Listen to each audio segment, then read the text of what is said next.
On est actuellement avec un grand cinéaste berrivrain. Vous le connaissez certainement. On a vu plusieurs de ses projets se rendre très loin, même dans le milieu cinématographique, depuis l'année 2017, depuis son premier projet officiellement.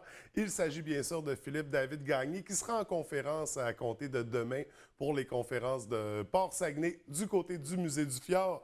Philippe David, bienvenue à l'émission, ça va bien? Très bien, merci. Écoute, c'est pas la première fois qu'on se rencontre. On a déjà un peu exploré ton parcours ensemble dans des entrevues précédentes. Je voulais me diriger d'un autre côté avec toi ce matin. Mais d'abord, la dernière fois qu'on s'était rencontrés, c'était l'an dernier, c'était dans le cadre du Festival Regard. Comme on se rencontre à tous les ans, je crois, Oui, pour l'occasion. tout à fait. On a parlé principalement du projet Dialogue. Je pense que c'était un lancement, c'était pas tout à fait officiel à regard. Là, ça s'en vient pour de vrai. Peux-tu me réexpliquer un peu c'est quoi le projet?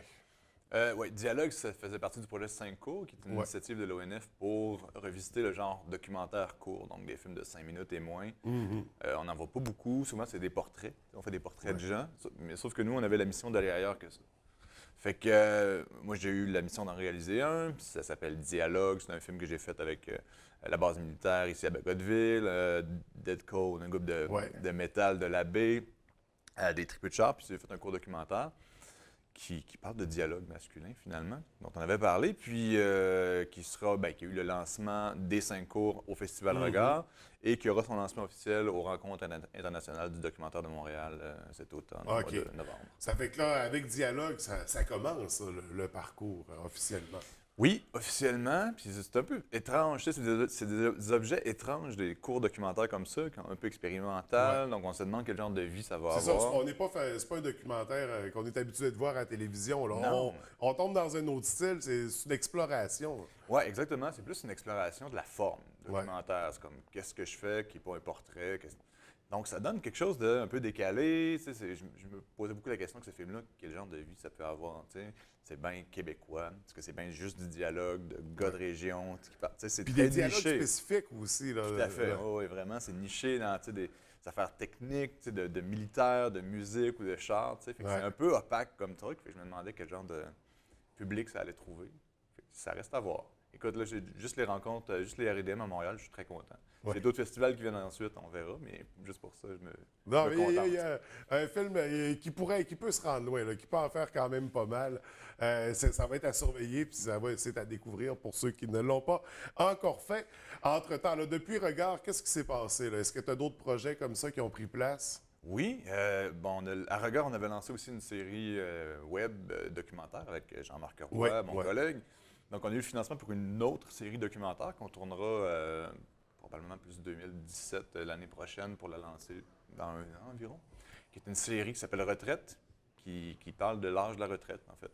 On voulait visiter cet âge-là Avant qu'il soit trop tard. avant qu'on y soit nous-mêmes, qu'on ait encore une distance. Puis donc, c'est ça, on va tourner, ça va être 5 épisodes qui vont être sur le web. Sinon, on a eu le financement pour notre prochain court-métrage de fiction. Donc, on tourne le 1er, 2, 3, 4 octobre dans la région toujours. Donc, oui, parce qu'il y a toujours cet amour-là de la région, puis cet amour local-là aussi.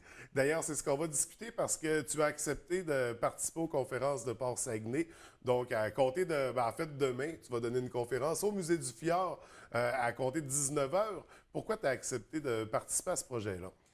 Je trouvais que c'est une belle invitation de parler d'un aspect particulier de ma démarche personnelle en Ouais. tant que cinéaste, qui est mon lien avec ma ville natale, qui m'a toujours inspiré. Mon premier film, c'était sur la ville, c'était sur mon lien sur la baie, sur la pêche blanche. C'était un peu, j'utilisais ça pour parler de comment j'ai vécu ma jeunesse à la baie, c'est quoi mon lien. Donc, je trouvais ça intéressant de visiter ma production au travers de cet angle-là.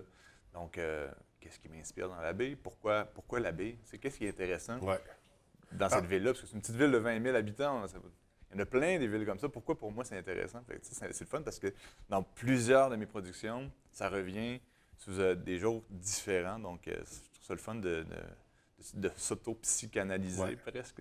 Ben c'est ça, on sent réellement ton attachement pour l'abbé, pour la région en général, mais particulièrement pour l'abbé dans tes productions. Puis je pense que dans le milieu du cinéma, comme dans beaucoup de milieux artistiques ou culturels, le choix de demeurer en région, c'est pas tous les artistes qui le font. C'est un choix qui peut paraître difficile aussi. Ça a été quoi les difficultés que tu as rencontrées, toi, de demeurer ici pour vivre ton art? C'est presque un choix politique de rester en région parce que, bon, c'est très centralisé à Montréal, le cinéma, presque tout le monde est là. Tu sais, quand tu veux voir, les parties sont là, c'est con, mais tu sais, tu créer une clique ou un réseau d'amis, de connaissances professionnelles, au Saguenay, c'est un peu plus difficile. Donc, il y a clairement des avantages à rester en région. Tu sais, la qualité de la vie en région est très différente de Montréal. Moi, j'habitais à Montréal, mais je n'ai pas haï ça, mais je me dis que vivre dans un 100 mètres carrés où il y a 3000 personnes, j'aime mieux être ici, avoir un grand terrain, pouvoir aller voir la baie, justement, faire 10 minutes de char pour être à la baie. Mais il y a des avantages, comme les gens sont plus ouverts, c'est plus facile. Il me semble qu'il y a une poésie particulière à la vie en région, les images sont plus facilement accessibles. Je sais pas, il y a quelque chose de difficile parce qu'il n'y a pas de matériel ici, il faut louer à Montréal. Est-ce que tu te sens comme un pionnier aussi, de mettre le pied à des endroits où personne ne l'ont fait, puis d'aller chercher des prises de vue? Puis, C'est vrai que c'est des endroits qui sont moins visités. Il y a moins de caméras qui se sont posées dans ces lieux-là. Donc, pionnier, pas vraiment, parce qu'il y a quand même des gens qui ont été là avant moi, puis même ailleurs dans d'autres régions, des gens qui font les mêmes choses ou qui l'ont fait avant. Mais de peut-être, je sais pas, de mise en valeur de mon époque aussi, je veux dire, c'est quelque chose d'une production qui se fait dans son époque, je sais pas, actualiser ces images-là, de faire que ce soit ma vision, mais c'est quelque chose de valorisant. Oui.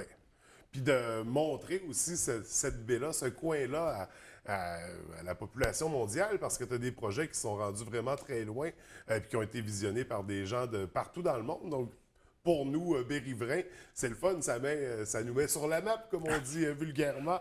Donc, un aspect très intéressant, les conférences, bien sûr, la conférence va traiter de ça, de ton travail de cinéaste, dans ton milieu, de ton attachement à l'abbé, de ta relation. Et là, du coup, je voulais te poser des petites questions de l'abbé lover. En tant que cinéaste, je me disais, bon, il faut explorer un peu ce terrain-là. Admettons, on va parler de l'abbé, on va parler de cinéma. Si tu avais à réaliser un film sur une personnalité de ton choix local, une personnalité berrivraine, tu choisirais qui? C'est une bonne question, c'est difficile. C'est drôle, je pensais justement à ça en montant. Quelqu'un qui n'est pas réellement une personnalité, mais c'est quelqu'un qui a participé à un de nos films qui s'appelle Nicolas Lavoie, qui fait de la lutte. Exactement. Puis je trouve que Nicolas, c'est un super bon gars, puis je le connais depuis que je suis petit. Je trouve que c'est un gars super intéressant. Puis, je sais pas, j'aurais le goût de faire de quoi avec sur Nicolas, qui a joué dans Bleu Tonnerre, mais de quoi de plus documentaire, un portrait. Documentaire. L'appel est lancé. L'appel est lancé, mais au pire, je peux toujours y demander. Mais sinon, qui d'autre? J'aime beaucoup André Girard. Je ne sais pas si ce serait sûrement quelqu'un qui serait intéressant de rencontrer dans un contexte. Peut-être reprendre pour Alfred Plaza ou avec lui. Ben oui, pourquoi pas, tu sais, de revisiter son œuvre, parce qu'il est très implanté aussi dans la baie. Oui. C'est une bonne question. Qui d'autre? J'ai rencontré Claude Richard, j'ai fait une vidéo pour le Musée du Fjord sur les 20 ans du déluge, puis j'ai rencontré le maire Richard qui habite dans la rue où j'ai grandi à la baie. C'était une super belle rencontre parce que pour moi, quand j'étais petit, le maire Richard, c'était le maire Richard. Puis là, de s'asseoir, puis de parler avec lui, puis de voir comment lui il avait vécu le déluge en 96, c'était vraiment une belle rencontre. Puis ça m'a donné beaucoup de nouvelles informations que je ne connaissais pas, de mettre ça en contexte. C'était super intéressant. Donc, ça, c'était le fun. Fait que c'est une personne qui t'a inspiré pour peut-être des projets futurs. Ça sera à découvrir. On va y aller dans une autre question, moins difficile, un peu plus sensationnelle, disons. Dans quel coin de la baie tu tournerais un film d'horreur? D'horreur? Ouais. Ben, l'Alcan, console et ce coin-là, il y a quelque chose d'un peu glauque le soir avec les lumières et tout ça en dessous du viaduc. Là. Il y a de quoi d'assez intéressant, nouveau film d'horreur.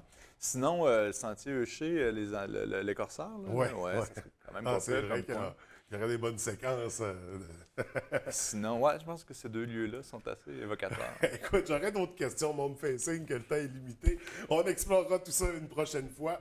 Mais là, les gens vont avoir l'occasion, puis c'est des conférences particulières avec Port-Saguenay, je crois. C'est très interactif. Hein? Les gens posent des questions, puis ça alimente beaucoup le contenu de la conférence. Donc, on invite les gens à venir te rencontrer demain au Musée du Fjord à 19h.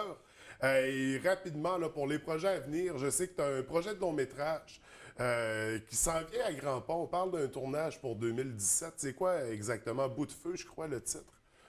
Bout de feu, premier long métrage que j'écris depuis quelques années, puis que là, on a déposé pour avoir du financement en production. Ouais. Donc, on souhaite un tournage en 2017, qui pourrait peut-être être en 2018, si jamais le financement arrive plus tard. C'est un film sur un bout de feu, un dynamiteur et sa famille qui se passe à la baie. Encore une fois, je m'en sors pas, évidemment, à la baie. Puis, donc, c'est ça, je sais pas quoi en dire plus. C'est vraiment un drame familial qui se déroule ici. Puis, À notre époque. à notre époque, tout à fait. Ouais. Donc, on ne vendra pas de punch, là, parce que Non. pour pas que quelqu'un fasse le projet avant toi. Ça va être à surveiller, Bout de feu, prochainement. C'est ça, possiblement 2017 pour le tournage. Mais en attendant, on va te rencontrer demain au Musée du Fjord. Je fais une conférence qui en vaut la peine. Qu'on aime le cinéma ou qu'on aime la baie, je pense que c'est la rencontre demain à 19h au Musée du Fjord. Philippe, écoute, merci d'avoir pris le temps de venir nous rencontrer. Ça fait plaisir. Vraiment une bonne conférence demain. Puis nous autres, on se revoit sûrement pour regard, sinon on se verra Ouais. avant. C'est bon. Excellent. Merci beaucoup. Bonne journée. Ça fait plaisir. Bonne journée.